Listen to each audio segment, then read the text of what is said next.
Railway में आज हमने रेलटेल के ज़रा नतीजे ज़रा स्क्रीन पर एक बार लेकर के आते हैं। और रेलटेल के नतीजों के बाद हम देख रहे हैं कि ओवरऑल सारे जो है रेलवे शेयरों में आज मोमेंटम बनता हुआ दिखाई दे रहा है। हालांकि बीच में थोड़ी सी सुस्ती ज़रूर बनती हुई इस सेक्टर में देखने को मिली थी, लेकिन आज मोमेंटम में है। मुनाफा रेलटेल का 46% बढ़ा है, 46.33%, और ये 113 करोड़ के आसपास रहा। रेवेन्यू में हम देख रहे हैं 57% से ज़्यादा की बढ़त देखने को मिली, 1308 करोड़ रुपए कंपनी की आय रही है। एबिटा जो है वो करीब 54% बढ़ करके 180 करोड़ रुपए रहे हैं। मार्जिन्स पे हल्का दबाव ज़रूर रहा है, 14% से घट करके ये 13.73% रहे हैं। लेकिन रेलटेल में सर आज जो मोमेंटम देखने को मिल रहा है, आप कैसे देख रहे हैं? 12.5% के आसपास की तेज़ी, 333 का लेवल देखने को मिल रहा है। आपकी टिप्पणी क्या रहेगी सर रिजल्ट्स के बाद? तो देखिए, अगर रेलटेल और आरवीएनएल दोनों की बात करें तो इनफैक्ट रेलवे के कई सारे स्टॉक्स एक रेंज के अंदर ट्रेड करते हुए नजर आए, और पिछले कम से कम 3 से 4 महीने की अगर आप ट्रेंड की बात करें तो एक ही रेंज के अंदर ये सभी स्टॉक ट्रेड कर रहे थे।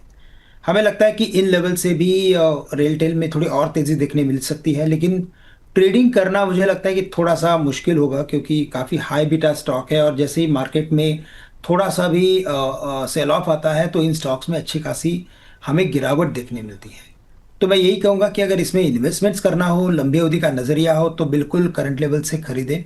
फॉर्मेशंस पॉजिटिव है, और लगता है कि ये स्टॉक वापस से एक बार 360-65 के लेवल्स दिखा सकता है, लेकिन यहाँ पे आपको इन्वेस्टमेंट्स करके काम करना पड़ेगा।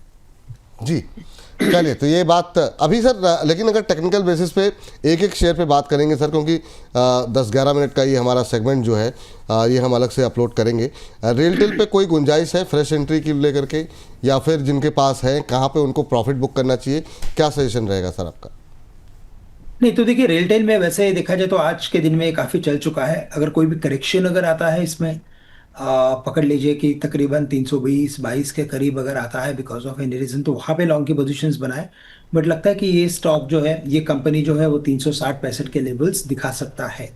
साथ ही साथ मुझे लगता है कि इसके अलावा अगर कोई बाकी स्टॉक्स की बात करें तो आरवीएनएल, यहाँ पे भी हमें लगता है कि एक काफ़ी साइडवेज कंसोलिडेशन बना था, और अभी इसमें भी एक 390 के करीब का टेक्निकल ब्रेकआउट आ सकता है। तो विपुल जी, मैं कहूंगा कि आरबीएनएल को अगर करंट लेवल से खरीदते हैं तो स्टॉप लॉस काफी नजदीक का है, और 350 के करीब का स्टॉप लॉस रखे इसमें कुछ लॉन्ग की पोजीशंस या खरीदारी की जा सकती है। आरवीएनएल को सर? आरबीएनएल, अच्छा, आरवीएनएल, चलिए ठीक है सर। तो आरवीएनएल को लेके बात हो गई, रेलटेल को लेके बात हो गई, जरा लेकर के आते हैं आईआरएफसी। आईआरएफसी सर 1.5% के आसपास की आज मजबूती है, 126 के आसपास चल रहा है। बीते एक महीने में ऑलमोस्ट फ्लैट रहा है, 126-125 के आसपास। क्या अभी भी यहाँ पर कोई गुंजाइश है एंट्री करने की? अभी क्या सलाह देंगे आप आईआरएफसी को लेकर के? तो देखिए, अगर रेलवे स्टॉक्स अगर बढ़ते हैं तो जो फाइनेंस कंपनी होती है उस पर्टिकुलर सेक्टर की, उसमें भी देखा है कि हमने तेजी बनती है, और हमने कई बार इनफैक्ट देखा है, और आपने भी चर्चा बहुत बार की है कि जब पावर रिलेटेड कंपनीज चलते हैं तो बिल्कुल। ये पीएफसी, आरईसी, उसमें आप हमेशा कुछ ना कुछ व्यूज लेते हो, फंडामेंटल व्यू आपका बना के पेश करते हो। बिल्कुल। तो मुझे लगता है कि रेलवे में भी कुछ ऐसे ही है। आईआरएफसी भी मुझे लगता है कि इन लेवल्स पे रिस्क रिवॉर्ड रेशो काफ़ी बेहतर है। 125-26 के करीब ये ट्रेड कर रहा है, लेकिन अब देखें तो पिछले कई महीनों से इसने जो बेस बना के रखा है वो 120 के करीब का है। तो 120 के स्टॉप लॉस के साथ इसमें खरीदारी की जा सकती है। टारगेट्स नजर आते हैं इसमें कम से कम 145 के, और अगर काफ़ी अगर माहौल अच्छा बना अगर किसी रीजन से, तो हम 160 तक के भी लेवल्स देख सकते हैं। 160 के भी लेवल देख सकते हैं। तो ये आपको ध्यान रखना होगा सर। एक कंपनी जो प्राइवेट सेक्टर की है वो है जुपिटर वैगन। वैगन बनाने के इनको हाल फिलहाल में कई सारे ऑर्डर्स भी मिलते हुए दिखाई दिए। बीच में कुछ एक चिंताएं भी आई थी। अभी क्या करना चाहिए? 361 के आसपास ट्रेड करते हुए इसने 748 का हाई लगाया था, और काफ़ी रफ्तार से ऊपर गया था। अभी नीचे आने के बाद से धीमे धीमे करके, हालांकि पिछले एक महीने में दबाव ही रहा है, 2.5% के आसपास का नेगेटिव रिटर्न रहा है यहाँ पर। आपकी टिप्पणी क्या होगी जुपिटर वैगन को लेकर के? बहुत लोग फ्रेश एंट्री भी करना चाह रहे हैं, कई लोग हायर लेवल पे फंसे भी हुए हैं यहाँ पर। तो देखिए, जुपिटर वैगन का भी अगर हम सेटअप देखें तो एक दायरे में ये अटका हुआ है स्टॉक। और 365, 370 और 375, ये तीनों लेवल्स पे हमें लगता है कि कुछ ओवरऑल पोजीशन जो है वो काफ़ी, या तो मैं कहूँगा कि मल्टीपल रेजिस्टेंस है। तो जब तक 375 के लेवल्स क्रॉस ना करे तब तक हमें लगता है कि एक रेंज में ट्रेड करते हुए नजर आएगा। और अगर कोई पोजीशंस अगर लॉन्ग की लेनी हो तो 350 के करीब ले। बट अगर इसमें अगर इन्वेस्टमेंट्स हो, क्योंकि कई सारे हमारे इन्वेस्टर्स रेलवे स्टॉक्स में अटके हुए हैं, तो हमें लगता है कि इसमें बने रहे।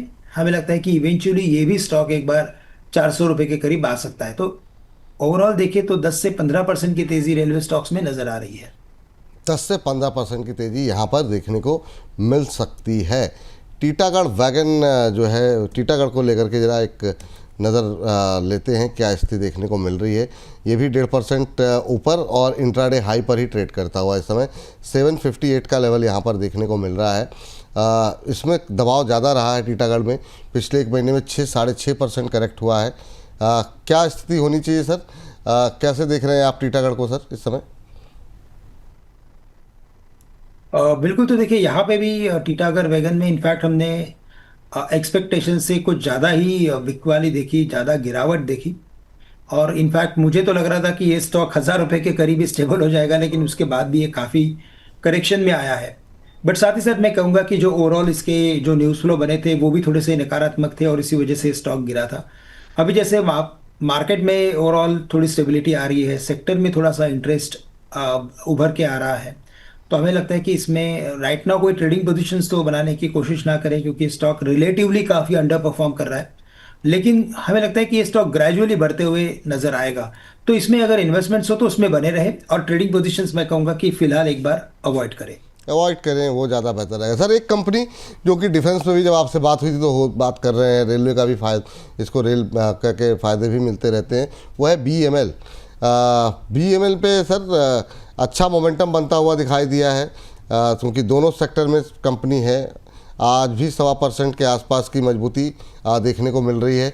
कैसे देख रहे हैं इसको सर 3200 के आसपास? तो बिल्कुल, अगर यहाँ पे भी अगर आप देखें तो BML में भी एक साइडवेज एक्टिविटी थी, लेकिन उस साइडवेज एक्टिविटी के काफ़ी अपर साइड पे ये आ चुका है स्टॉक। और अगर इसमें पिछले 3 या 4 दिनों के जो हाईएस्ट लेवल्स बने थे, वो तकरीबन बने थे अराउंड 3270 के करीब। तो 3270 के लेवल्स के क्रॉस करने के बाद इसमें जो तेज़ी बनेगी वो कम से कम 3450 से लेकर 3500 रुपये तक की हो सकती है। तो यहाँ पे इसके टेक्निकल सेटअप को देखते हुए तो मैं यही कहूँगा कि इनमें भी करंट लेवल से अगर लॉन्ग पोजीशंस बनानी हो तो जो स्टॉप लॉस है वो काफ़ी नज़दीक का होना चाहिए। 3150 का स्टॉप लॉस रखे और करंट लेवल से इसमें खरीदारी की पोजीशंस बना सकते हैं। ठीक सर। एक कंपनी लेकर के आते हैं sir, container corporation of India. और ये भी कंटेनर बनाने के कारोबार में कंपनी जो है आज, हालांकि बाकियों के मुकाबले थोड़ी सुस्त चाल है, यहाँ पर 0.5-0.25% के आसपास की मजबूती देखने को मिल रही है। ये भी एक ऐसा शेयर है सर जिसने अंडर परफॉर्मेंस काफ़ी देखने को मिली है। 4-4.5% का नेगेटिव रिटर्न एक महीने में रहा है, 680 के आसपास चल रहा है। यहाँ कोई संभावनाएं हैं या फिर दूर रहना चाहिए? तो देखिए PSUs में भी वैसे देखा जाए तो काफ़ी बड़ा हमने पिछले 6 महीने में एक बड़ी गिरावट देखी थी। और ये एक ऐसा स्टॉक है कि जिसमें हमने गिरावट कुछ ज़्यादा ही देखी थी। 1200 वाला स्टॉक ऑलमोस्ट आधा हो गया था, 600 रुपये के करीब आ गया था। अभी थोड़ा सा मुझे लगता है कि रिकवरी का पैटर्न बना रहा है, लेकिन अभी तक इसमें जो रिवर्सल पैटर्न आना चाहिए था वो अभी तक मिसिंग है। तो मैं यही कहूँगा कि करंट लेवल से डाउनसाइड कम है, लेकिन अपसाइड में भी कोई बड़े ट्रिगर्स या बड़े कोई टेक्निकल फॉर्मेशंस में कोई रिवर्सल एक्टिविटी दिखाई नहीं दे रही है। तो मैं कहूँगा कि इसमें इन लेवल से बने रहे, और हायर लेवल्स पे अगर ये स्टॉक 750 या 800 के करीब, 750 के रेंज के करीब अगर आता है तो उन लेवल्स के करीब आप अपनी पोजीशंस को थोड़ी सी कम करने की कोशिश करें। जी, दो कंपनियां और सर, एक तो है इरकॉन इंटरनेशनल, जिसमें कि आज 3% से ज़्यादा की मजबूती देखने को मिल रही है। 157-158 के आसपास का लेवल यहाँ पर बनता हुआ दिखाई दे रहा है। आप कैसे देख रहे हैं सर इसे? अभी 1-2 हफ्ते पहले इसे करीब 127-28 करोड़ रुपए का एक ऑर्डर भी मिला था।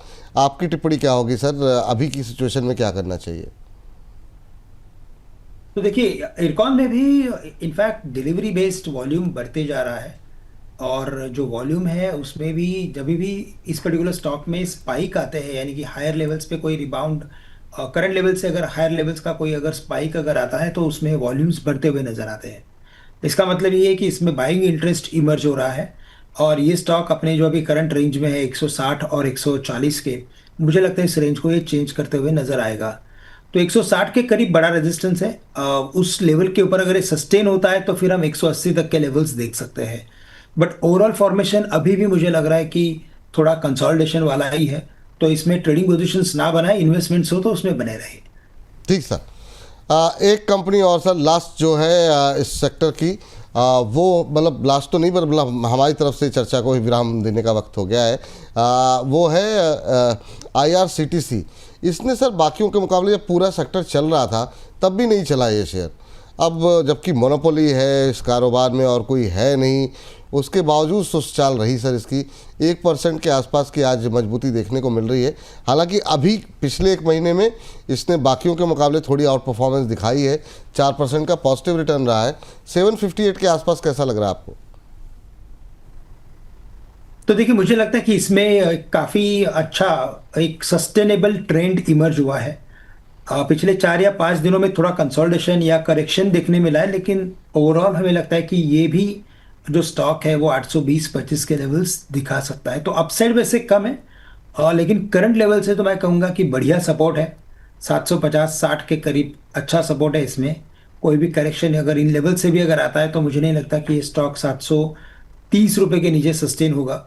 लेकिन हायर लेवल्स पे एक बार 825 से लेकर 850 तक के लेवल्स दिखा सकता है, तो इसमें बने रहे। और मुझे लगता है कि थोड़ा सा इस पर्टिकुलर स्टॉक को ट्रैवल और टूरिज्म के बेसिस पे भी कंसिडर किया जा सकता है।